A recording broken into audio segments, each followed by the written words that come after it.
Hi and welcome to another episode of Tea Time with Greg. My guest, fabulous Tony Thorne of the Tony Thorne Show, Patrick King, George Griffith of Surfside Wellness Center. Again, you know that's the beauty about life. Life you can start over. There's no environment created for a man to speak in an Your wife, your sister. First, yeah.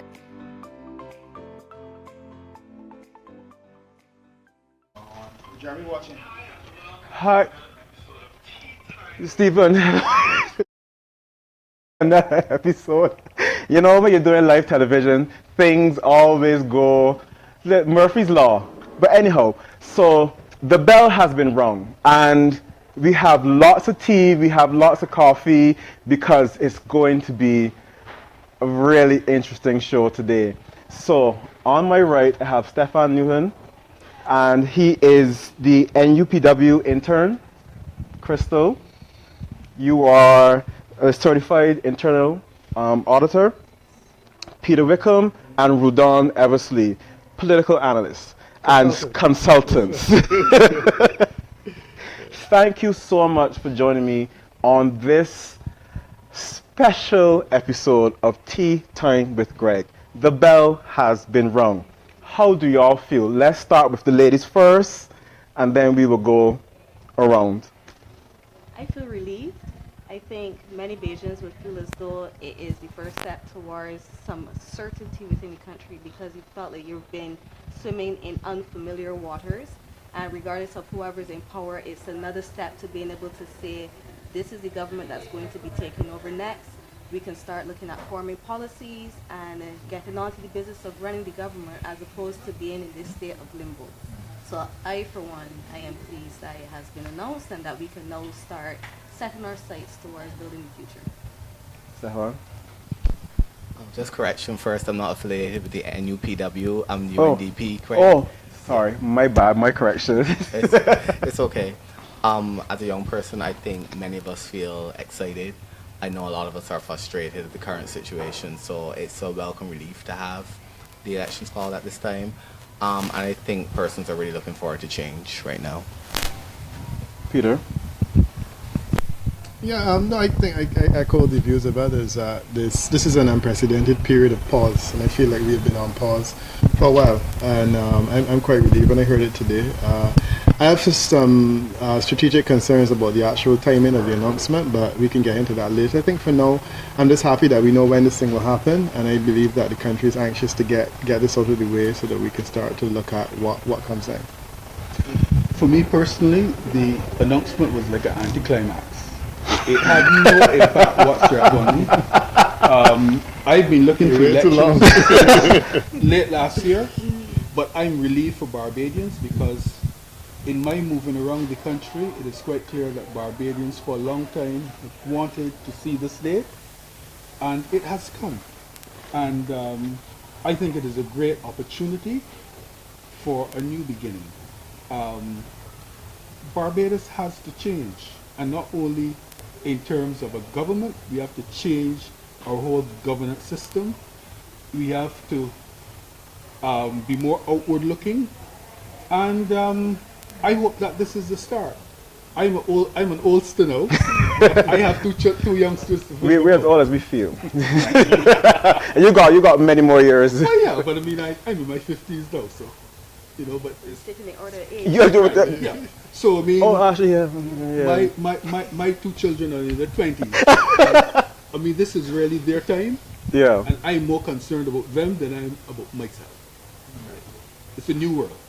So, with the elections being called so late, what impact do you think that has for the next election? I don't know who wants to jump there personally. For the people, I know everyone's frustrated, but what do you think is really how it's going to really impact the elections May 24th? I think, frankly speaking, if you want to look at it from the looking at the Democratic Labour Party, I think they've hurt their chances significantly, especially this 90-day period, because. And I'm glad you mentioned that. A lot of Barbadians feel that it was done purely for selfish, partisan reasons. It really demonstrated to me that I think party paramountcy is alive and well in Barbados under the Democratic Labour Party. You all are too young to know what party paramountcy is. It is the doctrine that the party comes before every other institution. You had it in Guyana when Forbes Burnham was around. And certainly in this case, I think what was done was to promote the interests of the party over the interests of the country. And I think that is going to backlash on the Democratic Labour Party. Yeah, no, I mean, I agree that it's, I have several issues with I have several issues with the date as it has worked out. It's disruptive. I feel, and I think Rudon would agree with me, that elections are disruptive, and for that reason, there are good and bad times to have them. This is one of the bad times, largely because it's the time of the year that you have exams and so on. In terms of political strategy, it's not a good time either. Certainly January, February, the winter tourist season, is always a better time to have elections. So when we had the Grenada and the Antigua elections, it would have made sense to have elections around there. I mean, for the DLP's own internal politics, it's also pretty unwise. You are starting a campaign, kicking it off on the eve of the birthday of Grant Lee Adams, on the eve of the 80th anniversary of the Barbados Labour Party, founding of the Barbados Labour Party, on the eve of May Day. I mean, for all of those reasons, strategically, you kind of don't want to have a big DLP event that starts around the time that the Barbados Labour Party is celebrating. So I had some reservations about that. But as I said, you know, you look at one side, the other side is that we relieve it's happening. And I suspect that the Prime Minister wanted to capture this 28th May 1986 euphoria. Bearing in mind that the people for whom that day means a lot are probably going to vote for the DLP anyhow, because the DLP does have some resonance among the older people. But certainly the younger people, people who like our fellow panelists that don't really have a sense of what 1986 meant to the Democratic Labour Party, it's not going to be, I don't think it's going to resonate that significantly. So for all of those reasons, you know, I have some challenges. I agree with Rudon's analysis as well. But, you know, the significant thing about this is that this will go down in history as this was the first time, any time in the region, where we have had such a long pause, close to 2 months, between the dissolution of Parliament and the calling of an election. So you've had your entire electorate wandering around in a state of gloom and uncertainty for 2 months. It's never happened before in the Caribbean, and with good reason, because most prime ministers would be ill-advised to take that kind of risk. Fernando Stewart has done this. And I'm anxious to see how he will be judged and assessed as a result, because, you know, you have 5 years. The feeling is that he had 5 years and then he took some more time. And he has to explain to us why this was necessary. Why was he not prepared and ready at the time? And I'm hoping that during the course of the election campaign, when his feet is held to the fire, amidst all of the taunts and the insults and whatnot, that he actually gets down to this business of explaining to people why it was necessary to go through this. I think he's providing the explanation. He said it is constitutional. Yeah, right. He did it because he could, and that He's done nothing wrong. and that in a sense is unfortunate, because if it is that you do it because you could, I think that is probably the worst insult, because it means that you don't even think strategically about the impact it has on people's psyche, the impact it has on the party. And you have candidates that are going out there now having to defend this, and you know, what do they say? So I mean, if this is what the real reason is, I think it's sad, you know. So what is your opinion about it? I think that would be unfortunate as well too, because it's insulting. If you're going to extend the period of time because you want to implement some strategy to help bolster the economy or to go down in improve history. social, there are many ways to go down in history. You can be infamous. People go down in history. Adolf Hitler has gone down in history, but is that the kind of reputation that you want to be remembered for? So going down in history should not Stormy be Daniels too? I'm just saying. Those were some rocky seas. You've had persons who got down in history, but it's how you want to be remembered, especially for the DLP in particular. They have legacies like Barrow, which I may not have been around for that time, but it was still significant. It still resonates with persons who were not a part of that time. And when I compare that legacy to what I see now, where you may have the law on your side in terms of extending to the 90 days, but do you have the people's hearts when you do something like this, and the only explanation is because they could? Very true. How do you feel about it? I think it's going to backlash against the Democratic Labour Party. And also, given the fact that it's taken so long to happen, this election, the Democratic Labour Party has a image right now of being an inactive party, a party of inaction. This only cements that view among the populace of Barbados.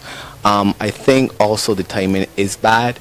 It's a mass BLP season right now. It's a very active season right now. On this weekend for them. Everything is active. Lots of Barbados Labour Party members from New York are in Barbados. It's a very celebratory mood, and I think today for the Barbados Labour Party, it really stores feelings of celebration. So I really do think it's going to be, this date really gives momentum to the Barbados Labour Party. So I don't really think it was a very good strategic move on his part. So everyone made mention to the 90 days, and this is something I don't know if anyone can properly answer it, but why was that 90-day provision even there in the first place? I believe it was placed there, like, for example, if Barbados had experienced a hurricane, and there was some state of national crisis. Which is, the natural disasters, natural disaster, right? Or something like that, would have caused a delay in the normal electoral cycle. I could understand that. But there was nothing, and what for me was most disrespectful about this whole experience is that the Prime Minister did not see it fit to even address the country.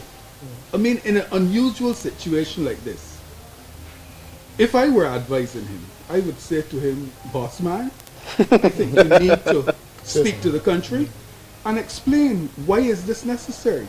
You are going into uncharted waters. But, this is the Prime Minister's style. He doesn't say anything, which to me smacks of gross disrespect and to some extent contempt.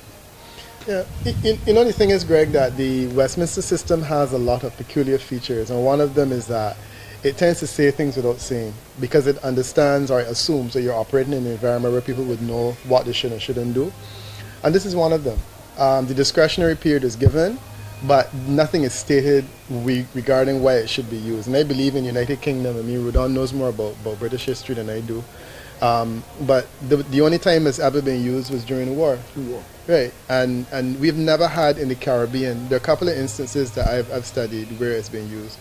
In Trinidad and Tobago in 2015, Kamala Persad used it because she said she was setting a precedent for term limits. So she was using all three, but she said it at the point in time when Parliament was dissolved.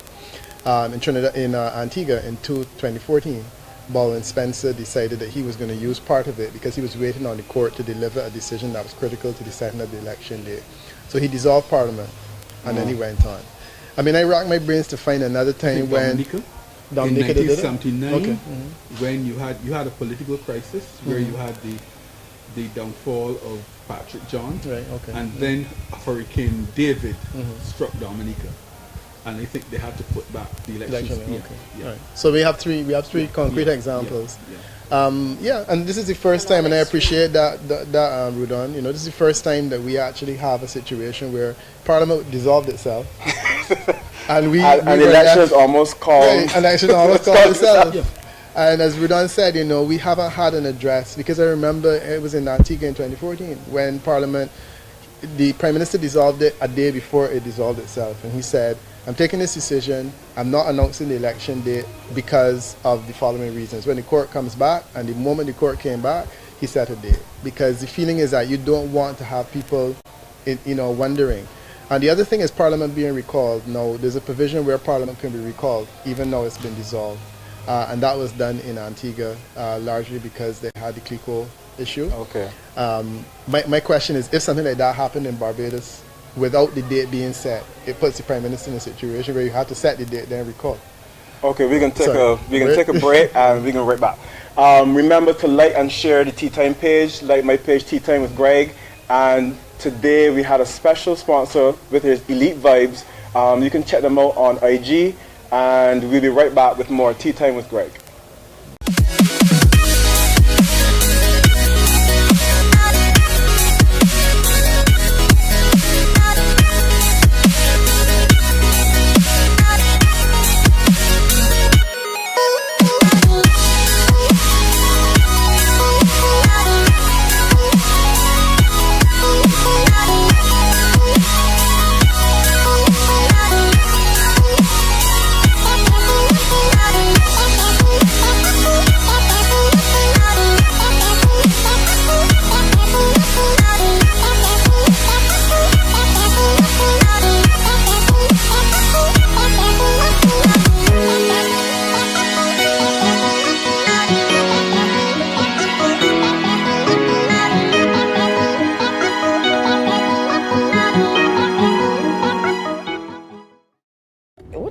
mom and dad get home, I feel like I'm forgetting something.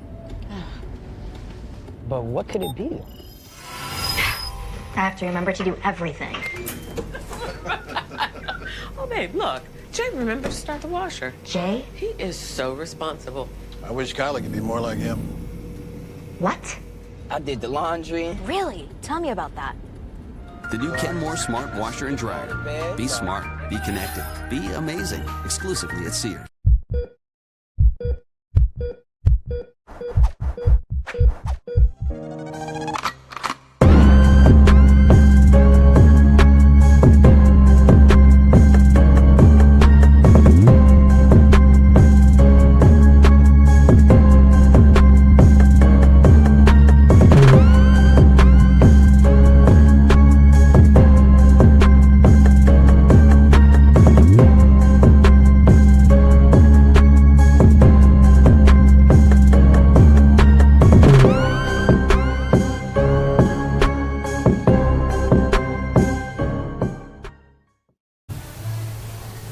Welcome back to Teatime with Greg. Rudon, Peter, Crystal, and Stefan. So, you were given some analogies, some situations when it comes to the natural disasters. But if I could go a step further, is this, that provision, should that be removed? So something like this cannot happen again, or should we leave the provision for this 90-day circumstance? I think it should be kept, but the circumstances under which you can use it should be spelled out very clearly in law. So that there would be a need for some kind of amendment to the relevant legislation, or if it's under the Constitution, the constitutional amendment. I support term limits, and I think I've gone on record in supporting term limits. I like the idea that when you have one election, you know that on this day, 5 years from now, you have the next election. And I personally think that that's the way to go. I like the idea of a term limit with a condition that you can have up to 90 days to extend it, but under certain circumstances. You know, when in Trinidad and Tobago, when Aaron Robinson decided that he was not going to listen to the advice of the Prime Minister in terms of making people senators, it was the first time that anyone actually challenged the provision that the President may or may not, convey the ministerial position on the advice of the Prime Minister. And I think it's the same thing now. You have a situation in which a loophole in the Constitution has been identified, and I think it needs to be closed. And I think term limits is the way to go. And I note that in the leaked version of the Barbados Labour Party's manifesto, there's reference to that. And I hope that the leaked version is a reflection of what the true version will be, and that they actually do move to close the loophole, because we can no longer assume that there will be a level of, one can say, honor and decency in politics at all levels. And where it's possible that someone can abuse a loophole, they will. So I think it's time that we need to close. Is also a priority as well? I believe in that. I think so, yeah. And it should be a time like in January, a time that is more convenient, so that when you're looking at setting the CXC timetable and stuff like that, you don't have to think about the fact that our Prime Minister may wake up tomorrow and decide, I think let's have an election. How do y'all feel about that? Actually setting the date for elections. Yeah, I really support it. I really support the term limit. It makes for a comfortable environment and makes for a settled environment. Also, I think that the provision, I think the drafters of the Constitution within their minds had it that was going to be used for an emergency provision, and I think the drafters never intended that it would have been abused. This clearly highlights that there is room for abuse in the provision, although it's within the law, but because you can do something doesn't mean you necessarily do it. So I do think I support term limits, and I think it would make a lot more comfortable experience and probably alleviate frustrations of the electorate. So in audit terms, we have this thing where we look at what could go wrong, literally. That was the question I had coming for you. So quite literally. You beat me to it. So you go through and you look at, okay, this is my process. This is what it says. This is what could go wrong. This is what could go wrong. This is go wrong. We do that so that we can say, if this does happen, this is what we will do next. Now, there are times when you could do it before it happens, and there are times you do it after the fact. So it means the damage has already been done, but you want to make sure it doesn't happen again. In these circumstances, we have to depend now on faith, because the system is structured in a way that we have to take the word of the particular parties, give them our vote, and hope that they do what they've promised to do. And if they don't, we're stuck with 5 years of another set of broken promises. So it's a very faith-based system that we have going on in this country. And that's the one thing, because I became very political. I don't know where it happened. I just became political. I don't know either. It was somewhere in my blood lurking to come out. But the one thing that I've been hearing from a lot of people is that with politicians, they think liar, they think lies, they think mistrust, and think corrupt. So I personally feel that something about the word politics and politicians needs revamping and restructuring to put faith back in the people that they're here to really do good for the people. How do you feel about that? I think that a lot of that stems from the fact that politicians often tell people what they want, what they want to hear, rather than what they should know. Mm-hmm.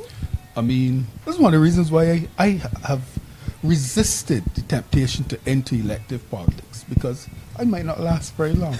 No. Tell you the truth. I'll tell you the truth. Because at the end of the day, I have to sleep well at night. If I lie to you, I mean, it would play on my conscience. But this is where society needs to take some responsibility, because even in the last elections, I think the BLP tried a bit to tell the truth in terms of privatization, and that was turned around as a weapon against them. And then you have a DLP. But you know why that happened?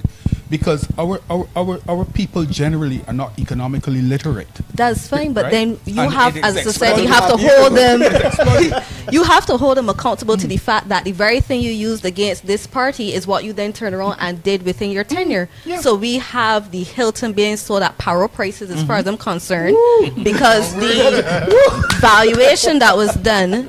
It was done at a time before renovations were even put into place. Millions of dollars in renovations, and you're taking an outdated valuation and still chopping the price significantly below half of that. And you're trying to tell me that this is for my benefit and this is for my good, and you want to keep it secret when this is information that belongs to the people. We need more transparency. We need And more accountability. accountability. And I want to say this. We can learn a lot. You familiar with the Cayman Islands Constitution? Yes. The Cayman has a very advanced constitution, and I'm very proud to have played a part in selling it to the people of the Cayman Islands, because that was approved in a 2009 referendum, and I served as communication advisor to the cabinet during the time they were selling it. The Cayman Islands Constitution has provisions, for example, to call a referendum on any issue, but you must get a certain number of signatures to trigger that process. I think there's provision too for recall of a member of parliament, right? And most importantly, an election is held today in Cayman. You know what the date will be the next 4 years, so you can plan your business. Yes. You know that. So that's what I'm saying. So okay, like U.S. elections, should the date be set? Yes, I believe in And that. I really feel the date needs to be set, so we don't go through. Even if as you said, you revamp the reason, and you always saying for the provision for the 90 day. If that circumstance really does happen, you utilize the 90 days. But if that circumstance doesn't really come to light, there's no need to do that. So if it's May 3rd, it's May 4th, it's May 5th, it's April, you said January or February. So if it's February 6th, that is, you know how to prepare. By November, you start preparing yourself, going into the new year, so that you're ready to go. It's a very predictable situation. No, I mean, the other side of it, though, is the advantage. I mean, Antigua, Barbuda is an example of where recently a prime minister used the ability to call an early date to his advantage. Now, he was not following Baldwin Spencer, his predecessor, who pushed the election all down in July, because he felt it should be January, February, March. And I mean, I think that he certainly is right in that regard. So he not only moved it up to an earlier month, but he also moved it up a year, because the conditions were advantageous. And he's decimated the opposition even further as a result. So, I mean, if you look at it on the other side, this idea of calling an early date can give the government or the prime minister an unfair advantage, because he can set a date that's advantageous. So you have reasons on both sides. Reasons on the side of, people who want uncertainty, and the idea of taking away that strategic advantage from the leader where he knows that the election will fall on this particular date, and he has to basically be ready for that whenever it happens. No, I don't know. This is not ready. This is an open question. What is the real state of the economy right now? I think that's... You really want to hear That's the answer? personal. I mean, everybody has their own perspective of where the economy is for them, but what is the true state of the economy right now? Brace for it. We're in crap street. I mean, there's no two ways about it. Anybody who tries to tell you that it's not that bad, that the banks gave over their foreign exchange willingly, that we could still be buying things in Barbados, that is not a good assessment. It's not fair to tell persons that, because there are persons in Barbados who still believe the words of a politician. And you have to tell the truth in a way that does not create panic. That is what you need to do as a leader, and be able to show persons there, even though we are in this position, there is a plan for how we can get out of it. And I think that's the problem, because there is no proper plan to get out of it. They don't want to say the truth. But we had many plans. We had a R plan, a B plan. Like we had about 3 plans. There's so many plans, and the input from the social partnership, it feels as though it's not taken seriously as well, and there's a lot of disunity there between the private sector, because the this public government believes it was elected to govern, and it will govern. That is it. I know. So that is the unfortunate part, and I think that you have a lot to learn going forward. I think what has happened is that we've exposed a lot of loopholes, not just in terms of the 90 days, but in terms of things that can be done without recourse. Because I think that is the feeling that I have felt, that things are happening in Barbados and Bajans have no say. How are we able to allow these things to happen, and 285,000 people can voice their concerns and they're not listened to? So it has created this feeling of despair, and persons who still feel as though they don't have enough faith in the other parties, they feel as though they don't have any choices, because the new parties may not have represented themselves well enough. The BLP may not have proven that they've changed or that they're going to do anything better. So you have this feeling in Barbados as though I might throw my hands up because it doesn't make a difference, and I hope that does not. Politics and all politicians so are the same. you have a school where there are going to be persons who are angry enough to get out there and vote for a change because they're tired of having the same thing, and they might feel as though I'd rather go with possible change as opposed to something that's going to be the guaranteed same way, because it's been this way for 10 years. Was the likelihood that it's going to change in the next 5? But you might also have another school of thought that thinks, what difference does it make? I want to locate this whole thing in 2013, because I think in 2013 we did ourselves an injustice in that we gave the Democratic Labour Party a government, but we didn't give them the political capital to do the kind of things that needed to be done. Now, I'm in entire agreement with you, Crystal, that I think that we are in a bad place economically, and I'm not an economist, but I can see that the future right now looks pretty bleak, especially since we have not acted on any of the major issues that we needed to act on economically for the last 5 years. Now, my feeling is that if we had done what Grenada did, which was to act on the issues in 2013, we would be in the place Grenada is now, where we're recording growth and things we're looking at. The fact is that Grenada had political capital. We didn't. Keith Mitchell had political capital. Frondell Stewart didn't. So essentially, we elected him in 2013 to meander. The reality is that what he should have done is call an election immediately after and say to people, look, I can't govern with this situation. You need to give me a real government, a strong government, to do what has to be done. But then that would have required a level of honesty regarding the fact that you need to make some serious changes. So that word right there that we're using a lot, we're using that word, honesty and transparency a lot. So that's something that has to be felt from the people, not just the politicians. Because I'm sure that all politicians are not bad, or all politicians are not liars. No, they're not. So, but the feel of the people is that they don't know what to believe once the words have come out of the politician. So there's the mindset of the people. But we're going to take a break. We are going to be back. And it's going to be, I'm going to take it up a little notch. So I don't know if we have enough tea, but stay tuned for more Tea Time with Greg. And like and share our page, Tea Time with Greg. We'll be right back.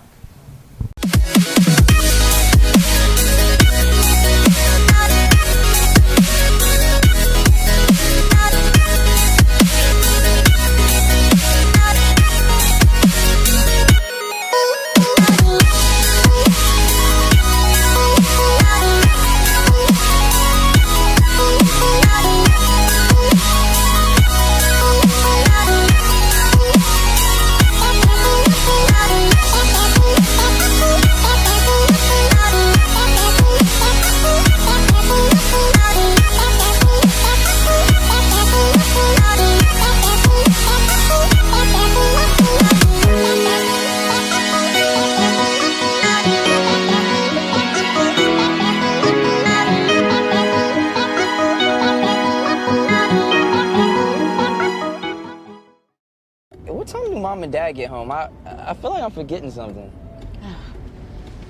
But what could it be? I have to remember to do everything. Oh, babe, look. Jay remembered to start the washer. Jay? He is so responsible. I wish Kylie could be more like him. What?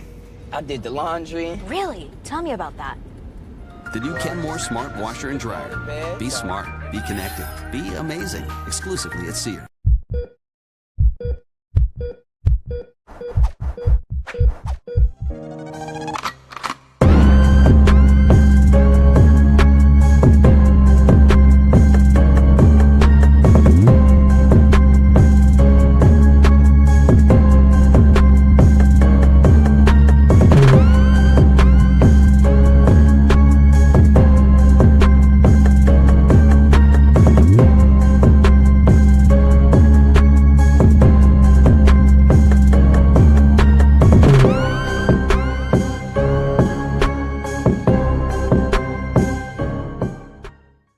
Hi, and welcome back to Tea Time with Greg. Rudon, you said you wanted to pick up from...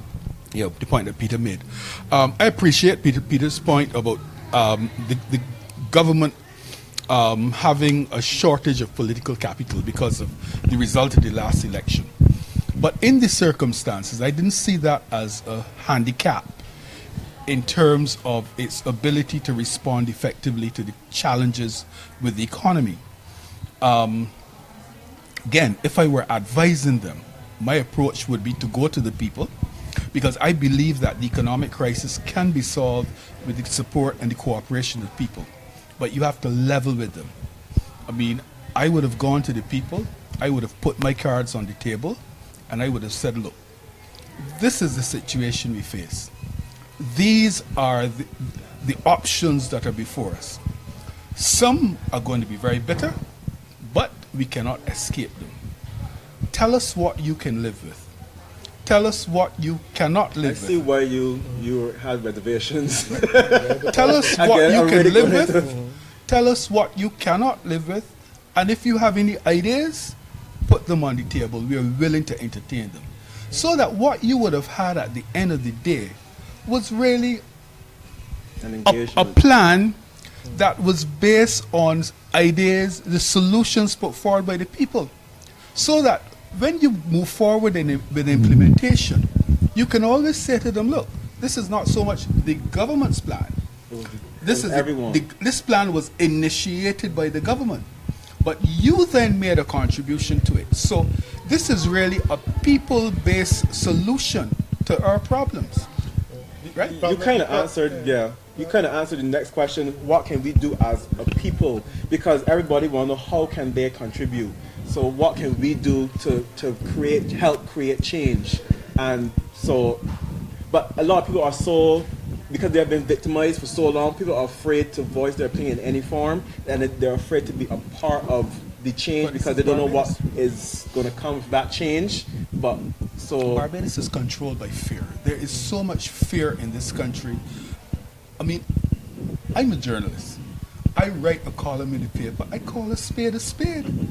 And people send me emails. They want me to take up, they got issue with a lawyer. A lot of ridiculous requests.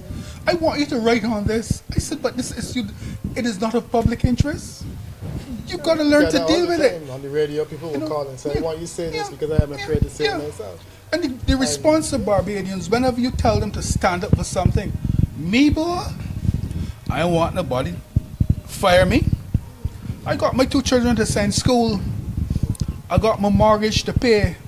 I don't want the people coming pick up. As though you don't as well. Yeah.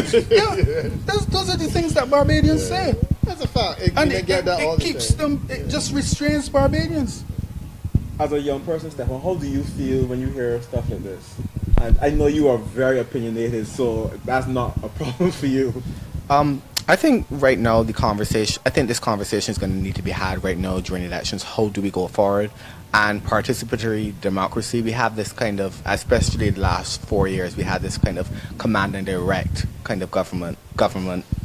I think we need to have and Barbadians, when we are dealing with issues, we have to be ready to have mature discussions, not wishful thinking or fantasy land. We know there's going to be hard medicine, but as Rudin said, tell us what you can. We want to tell persons what we can live. If not, you have a tax dropped on you that you are harshly opposed to. I mean, the Americans revolted against the king because of that, and we're doing the same thing in Barbados more than 200 years later. I don't think that's fair. I think persons should be able to free voice their opinions, and persons who also are experts in their field should be able to contribute to the government. I think during the period when they were suggested that we have an eminent persons group, I think that was a brilliant idea. I think it would have been better to have a balanced view, an impartial view, instead of just a partisan view. I think that's the only way Barbados can go forward if we are prepared to have mature discussions on reality and not wishful thinking. I want to just take a slight diversion though from this, because I think it's all right to talk about, yes, as people we can participate and whatnot, but there's a peculiar thing about this Westminster system, that it assumes that we will have a king or we will have a leader, and that person will be in a position to take an initiative. So, I mean, it's all well and good for us to talk about what has to be done, but a decision has to be made, and we have to have leadership that inspires and drives us down a particular path. Next question. So when I listen to Barack Obama, you know, and he says, look, this is the problem that we have, we describe it, these are the initiatives that we're going to take. And he says, I will take you by the hand and lead you down a particular path. That's what I'm looking for. And I feel that for the last 10 years, that's not what I've had. You know, I look back at the 94 scenario, and Rudon was an active journalist in that time, when we were having similar economic challenges. Erskine Sandiford said, look, this is a medicine that is bitter, you know, you swallow it, and I promise you that in 18 months things will get better. And I wasn't thrilled about it. I think Rudon was happier than I was. But in the final analysis, at the end of the 18 months, at least you saw light at the end of the tunnel. Okay. You know, and I think that's the challenge. And Sandiford engaged. Sandiford engaged, yeah. I mean, 8% pay cut. Too much. You see, 8% pay cut. He went to the people and asked them to approve it. Yes. And he was on television. He was talking to the point where a lot of people said, all right, enough communication already. You know? So it was controversial. But I think as you look back, you say to yourself, this is to me what leadership looks like.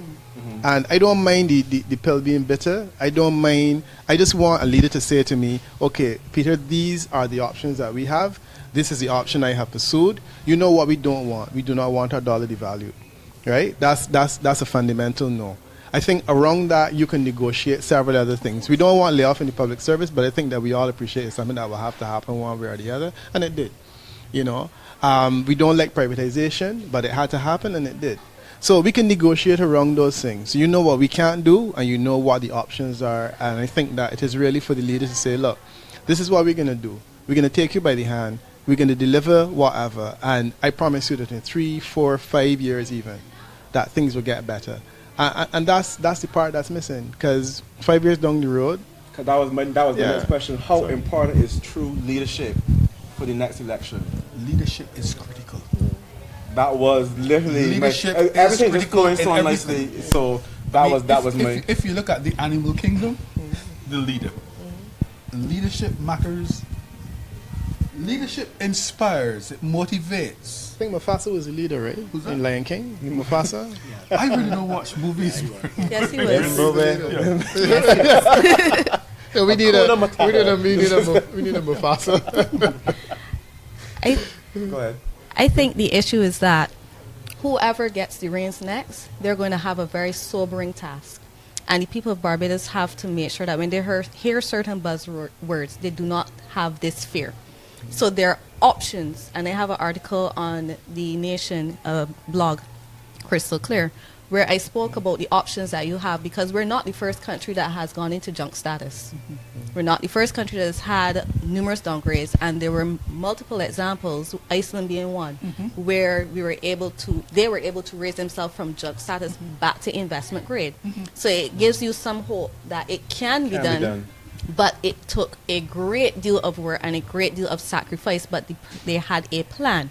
Now we have several options which persons can execute. One that scares people a lot when they hear it is IMF. And IMF is not the boogeyman. It is not going to be it is not going to be smooth sailing. So I'm not trying to come and give the impression that we get the IMF and you snap your fingers and everything is all better. It's going to be very tough. But the thing is that we have been consulting with the IMF for some time. We have been implementing some of the recommendations that they've been making, and we've been suffering the very bitter pills that they have wanted us to take, but without one thing, the cheap money. So this is the thing that a lot of the economists and finance persons struggle with. Why are we taking all of this very difficult advice and implementing these plans and not taking the money? Because it's understood that the people of Barbados still see IMF as a boogeyman. And you don't want it to seem as though you went to them and did this terrible thing and then possibly lose the elections because Barbadians are afraid of what you're going to bring to them. So this is the reason I say this, is because I want Barbadians to have a mature approach and understanding when they hear certain options being used. And there are some people that think IMF and then devaluation. Correct. And So that's the mindset. When you hit IMF, when the dollar and get you the get the value. So how true is that, or what? The main thing you have to do is make sure you go to the IMF with a solid plan. They're not going to accept any and every nonsense that comes across their table. So you go to them with a plan, and if you can work out something that you can both say, yes, we agree that this is what we're going to do, that is what you would do going forward. So you do have the input to say, okay, yes, this is what we agree to. As you said, the valuation is off the table. We'll do everything else. But, so obviously there has to be some give and take, and there are going to be things happening that you're not going to like. But you can't get everything in these things. We have this fear of the IMF. We do. I'm not afraid of the IMF. I believe that with the IMF, you get what you negotiate. Yes. And therefore, if we go into the IMF, we must understand the issues, we must understand our positions, Correct. and we must be able to effectively argue those positions Correct. in a way that persuades the folks at the IMF that, look, this is really the right way. We're prepared to give this a chance. Correct. Sandyford did it, you know, because they were talking devaluation. In fact, Barbados was the first at the time that avoided a devaluation in the circumstances. So it was done before, and we can do it. So this is like having a mortgage. Right now you got a mortgage at 15%, and somebody giving you the option to have it at 4%. I believe that's about the rate that you're getting now. And you taking all the advice the person gives you, but you frightened for people to know that you take the money from this person. You're doing everything they're telling you to do anyhow. So who in there, think of it practically. If you had the choice between 15% interest on your mortgage or 4% with some conditions, which one would you take? And it is very easy. I mean, in negotiation, you basically put on the shoes of the other person. You look at what would they need, and you try to meet their needs. And I'm in no way saying this is the option they have to take. I'm just saying this is one that they may take, and if you hear it, do not panic. Don't be afraid. Oh my God. But it goes back to what I say: Barbadians are not economically literate, and I think we need to educate our people about economics. Economics is a fact of life. Which goes back to an issue with education system on the whole, because we see that's a whole other topic altogether. 21st century world is dominated more by economic issues. But you need to break it down in a way that because when you're going to school, if you're doing sciences, you're not allowed to do economics or business or anything like that. But there are things from every facet of education. There are things I don't know about in terms of history or science that other people look and say, well, that's basic law, how you don't know this? Quickly, someone asks, is the IMF the only way? No, it's not. Okay. Some persons throw about the Chinese as an option, and there are other options that persons don't like to share because they don't want the current administration to abuse it either. But there are other alternatives. This is just one, and each one comes with consequences. So anybody who tells you there's a risk-free option to get out of this, run. Run far, because they're lying. There's nothing in this world that's risk-free. There may be minimal risk, and there are going to be calculated risks. There's some risks that you can say up front, this is too much for us to take on. But there are other risks that you can say, we can manage this and we can live with this, and if we do this, we can get through it. So you can't just go wild and pick any and everything either. You have to sit down and look at all your options. And when you hear these options, sit down. Don't be frightened to ask a person, this makes sense to you? Because it don't make sense to me. Because if they can't explain it to you in a way that you can understand, they may understand it properly themselves either. Okay, well, we're going to take another break. Remember to like Teatime with Greg page, and you can just follow everything, look back at all the videos, and trust me, there are lots, and Peter was one of my first privileged guests. So you can check all the videos on Teatime with Greg on Facebook page. And today, Elite Vibes was one of my sponsors today, and you can check them out on Instagram. And you're watching Teatime with Greg.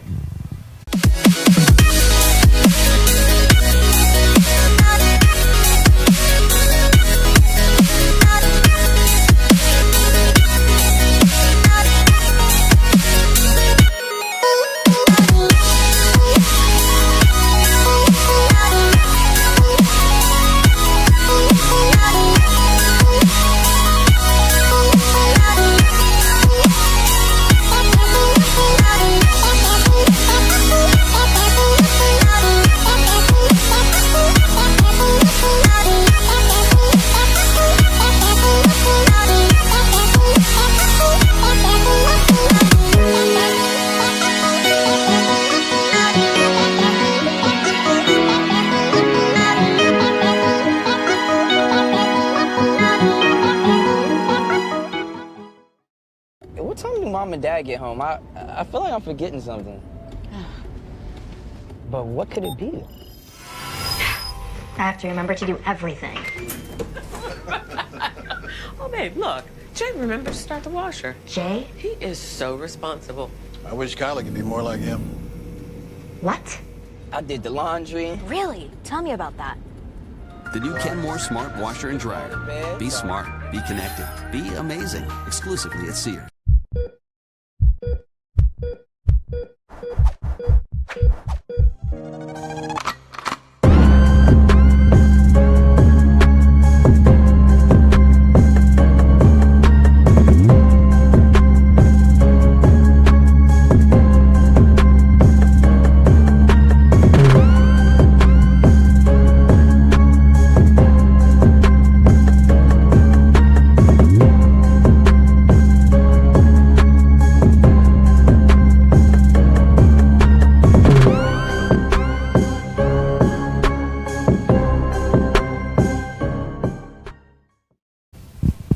Welcome back to Tea Time with Greg, and today was also sponsored by Elite Vibes, and you can check them out on Instagram.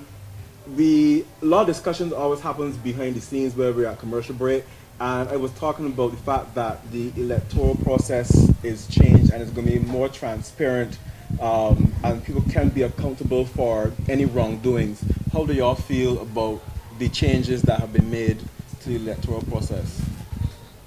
People actually voting there. Well, no, I heard reference to the turning around of the ballots, the voting booth. I think it makes perfect sense. You know, I've seen it in the U.S. where you can sit and you can watch people voting. What's going on. Yeah. You can't see what they're doing, but you can watch people voting.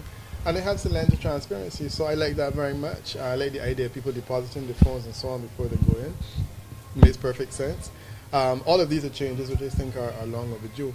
The one thing I want to hear, though, is I want to hear politicians going on record and reminding people that their ballot is private and they have nothing to worry about, that no one will know who they're voting for. No one can give you money and say, oh, I will check, because it's impossible for them to check. And that's the one thing I want to hear, a series of public service announcements run by politicians who go on record and tell people, you can feel free to vote for whomsoever you want, because we will never find out. That's something I think is needed. What do you feel about that? Yeah, I think that's definitely needed. I think persons need to understand the electoral process, and especially first-time voters really need that confidence that when they place their X, that it's private, it's between them and no one knows, and they have the decision to vote on their conscience and who they really want to vote to. And I think a lot of times, because politics is so polarized in Barbados, pressure from family to vote a particular way can also influence that decision. And I know young persons may be wondering, can someone really trace that? I, as a young person, know that's totally impossible, but not everyone knows that. And I think that would make for a lot more comfortable process. Okay, how do you feel about the procedures now?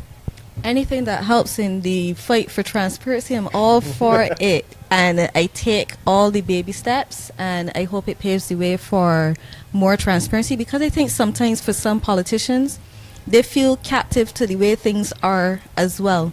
So if it releases them from being able to manipulate the system, it might help them to be able to operate with a bit more honesty and transparency as well.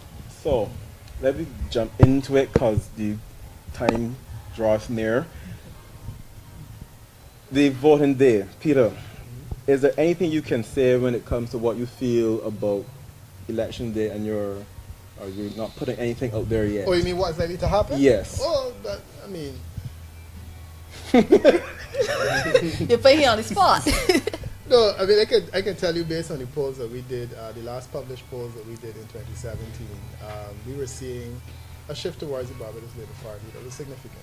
When I say significant, I'm talking about significant in historic terms. I certainly think that it's possible that some of that could have been mitigated. But my reading and my feeling of things on the ground is that the situation has gotten worse.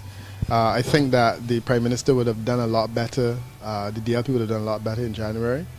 But my sense is that, the situation has been pushed further and further. So I can't give you a more up-to-date reading, but I think that right now it is the Barbados Labour Party's election to lose. And I think it has a lot less to do with the Barbados Labour Party. I think that our conversation has gone past the issues and the concerns with the BLP. I think that right now we are voting as a people, we are voting against a government and a leadership that people are tired of. And I think that that's really where the conversation is happening politically now. How do you feel? I think on election day we will see a change of government in this country. I mean, I'm sensing that as I move right around the country. I cannot say precisely what it will be in terms of numbers. With the numbers and I think it will depend very much on the swing on election day, because there's a lot of anger in this country. And if that anger is expressed in the ballot box and directed against this government, I think we could very well be seeing a situation like in 86 or 1999, the virtual annihilation of the Democratic Labour Party. How do y'all feel? How do y'all feel? I think election day is going to be. I think it's going to be an electric atmosphere. I think that most likely there will be a change in government. I hope whoever emerges victorious will actually be able to have a mature discussion afterwards, after things are settled, actually take us forward and make a better life for our people. I actually get a little scared when I hear all the positive comments, because you don't want to get disappointed. Not only that, human beings are a funny thing. You're not predictable. And have short-term memories. Not only that is a very key thing. But you also get this sense as well too when you hear, well, this is the election for the BLP to lose, and the persons who would have gone and vote for BLP, they get it anymore and say, man, BLP gonna win, so they don't really need my vote, I could stand home. I think that their 1X doesn't make a difference. Exactly. And then another person will say, well, if BLP can lose, I know that I want BLP to win, I go out there and give my vote, when they may have even stayed home and not bother with the process. So as I say, human behavior is so unpredictable, and I am hoping that persons do not take this as an indication that they could just rest on their laurels, but they get out there and vote, because as far as I'm concerned, the current government has proven to you what you will get in the next 5 years. So you could either vote for more of that if you think that is fine. You could vote for more of that. And in the other parties, it will not be a guarantee of change, but it's a hope for change. So those are the two options. You have more of the same or the possibility of change. If your standard was set so low, I know. I like how you put it. No, and the good thing I think is that we had 2013 in Barbados, where election day I'm walking to my polling station, because mine is walking distance, and people are telling me that they don't know what happened. Exactly. My neighbor peep out the window and tell me, man, I ain't bothering you. Don't tell me what happened, and I know what's gonna happen. So I say, all right, no problem. I will vote. I think that the 2013 was useful, and I think that 2016 in the United States is also useful, because I think if a lot of people who said, I'm not prepared to go out and vote for Hillary because I have issues with her emails, or I have issues with her morality, said, I'm going to stay at home because I can't bring myself to vote for her. I think if they knew that this was possible, a lot of them would have gone out and voted. Very true. Yes. Oprah said it, if you have issues with Hillary Clinton thing, just don't go and have dinner with her. But ultimately, the idea of choosing between her and Donald Trump, is a no-brainer. Issues with every party. So that's it. Life is not perfect, but somebody's going to win. Yes. And that's why you always say to people that I can tell you what a poll says, but I really can't tell you what's going to happen. And, 2030 was instructive for me because it tells me that there can be a variation between what a poll tells you and what happens based on the way that people react to it. We saw it in Brexit. We saw it in the United States, where you have an expectation about an outcome, and then a lower voter turnout in some instances affects it. So I hear you, and I agree with you, it's possible, and I'm hopeful that this time around, people will not say, well, I will let others make a decision. That they will say, well, look, if this is an outcome I desire, I should go and vote for it. And which brings us to the whole question of polls, because some have argued that polls are responsible for that, because polls tell people things and they figure that based on the polls they'll go and vote. I think it is fairly clear now that polls don't vote. So if you didn't know that before, you certainly should know it now. Elections call us. We don't call elections. We don't call it. Yeah, I had to steal that one from my brother. Okay, so this question was posed from someone. I think this might be one of y'all to answer this, maybe more to you. Mayor Motley was being groomed for a very long time and to assume the role of Prime Minister. Do you think that this will help in the long run? And is there any other person that is more or was more groomed than Mayor Motley at this present point? You mean at this point in time? Yeah. In which poll party? Of all the available leaders? Yeah. But certainly Mayor Motley is the most experienced, if you look at all the options available. Stuart has been Prime Minister, but the question is, what is Stuart's legacy? I cannot point really to one thing. I can point to one thing. But I've seen a lot of people in powerful positions. They grow older as they have the position, but some people, this person seems to have gotten younger and more restful. Who's that? Stuart? What's the legacy? The only thing that Stuart that I can point to, you remember the issue with child support? Yes, that's right. Yeah, right. That was a but I heard that flopped after because it ran out of money. That was the only thing that I can point to that Stuart. He took positions in support of Guyana in the Venezuela border dispute. Yeah, but that really has not made a difference to Barbadians. They're looking at things that made a difference. So is there any person within the history of Barbados that was, some people, I don't want to say they learned on the job, but was there anyone who was as groomed? I think Thompson, David. We knew from about late teenage years that David would have been was being groomed for leadership. The fact that Errol Barr took him under his wings, the fact he was elected at 27, he was the youngest MP at the time.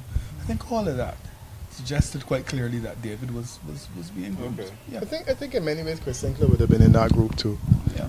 Let's be realistic. Okay. We're talking about Chris Sinclair when it looked as though David Thompson wasn't going to make it, and the Democratic Labour Party needed to look to someone to carry the organization forward. I think that Sinclair at the time appeared to have been one of the people that had this thing, and certainly if the polls are to be believed, the majority of Barbadians felt that he was the best person to carry the country forward. Things have not worked out as we would have liked, but suffice to say, he's the kind of person. And I'm comfortable with Rudon's assessment right now that when you look on both sides of Parliament, when you ask yourself, who are the logical persons that could take Barbados forward? Her name definitely has to be at the top of the list. She polls better than any of the other individuals who have led this country and not been Prime Minister. And I think that's significant because her level of polling now is higher than when Arthur's was when he was in thing. And he's the person who set records in terms of leadership for Cadres polls. She's doing well. But then there are others in there who I think will make good leaders in the future. I have my eyes on a few people on the BLP front benches. I like Sante Bradshaw a lot. I think that she has a lot of stuff. I'm already looking at the economist. Ryan Strong? Not Ryan Strong, the other one, the other lady, Marsha Hayes. Yeah, Marsha Hainsley, Marsha Cadell. Yeah, who excites me with the way that she articulates herself and so on, even though she's a young politician. So I'm seeing some magic, that I believe there are people that we can look to in the future and say, look, these are good alternative leaders. On the Barbados Democratic Labour Party side, I think Don Valinis's name emerges in a way that it didn't when we were having the conversation about Sinclair. But I think that he's demonstrated over time a willingness to speak and so on. He's very intelligent and willing to say he's wrong. Yeah, so I think there are other people in there that we have to think about when we talk about leadership. The challenge is that right now there are two options for leadership. It's just two. Motley and Stewart, right. That's it. Okay. And you choose one or the other. Choose. So, there you go. Cell phone provider, you gotta choose. Choose. So, if y'all had to, because we're going to wrap up now, any advice you want to give in terms of what you want to see within your next government or government on a whole in Barbados, what is that piece of advice would you give? As I said, I think we need to modernize our governance. We need to free up our people, not only in terms of their ability to express themselves, in terms of their opinions, but also their talents. There's too much bureaucracy in Barbados that one hinders development of business, and I believe that government has to become more of a facilitator. I used to believe a lot in socialism in the 80s. I'm not so much a socialist now. I believe in pragmatic socialism, if we may describe it as that, where the state will intervene prudently. But I believe, to a large extent, government should try to free up, allow market forces basically to just move ahead, but intervene where necessary. Peter? No, I like the line that Rudon has gone on. I've let go of socialism a lot. I was also a socialist back in the 80s and 90s. I've let go of a lot of that. And the other thing I've let go of is this whole idea of identifying with a political party and believing that anything else is evil. And I think that that's part of what this process has taught me, that we have to get to the stage of political maturity where we can have a conversation about what we want for Barbados that can be delivered, and it isn't necessarily going to be always a BLP or always a DLP. We need to become truly independent and itinerant in terms of the way that we vote and we think.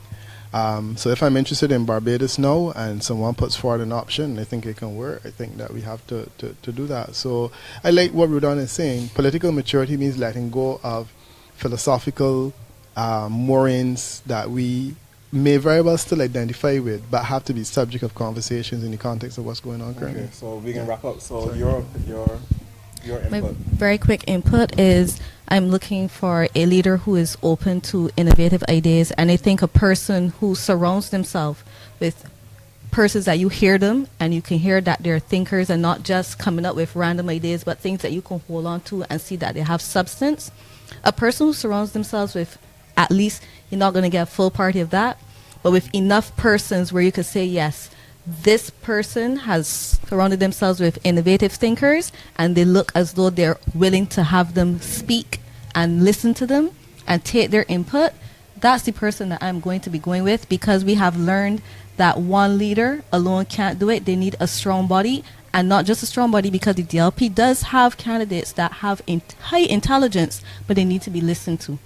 Okay, and finally? Okay, openness, transparency, and a shared burden of governance. I think Barbadians need to participate more in their governance, especially after this election. The critical questions are going to come up regarding healthcare and education. I would like to see a reform in those systems where perhaps there's like a national health insurance scheme where persons pay into that scheme from the beginning and they're able to draw down upon that scheme when they really need it, instead of just burdening taxpayers with that. And also, when I say shared burden of governance, I don't mean just 30 persons in Parliament being the only persons who can make policy and formulate policy. I want to have institutions, and I want to see young persons participating in institutions such as think tanks that are actually taken seriously when we advance the issue and probably can have some input into policy and dialogue. Okay, thank you so much, Rudon, Peter, Crystal, Stefan. Thank you for joining me today, and the bell has rung. So, here. Yeah, so we don't have to wait anymore. You said this was anticlimactic for you, but I was pleased as punch. So, Elite Vibes was one of our sponsors today. You can check them out on Instagram, and we will put the link in the post. And like Teatime, watch all of the videos. You can share the videos with Teatime with Greg. And this was a wonderful episode. And share the love and share the fun. You're watching Teatime with Greg.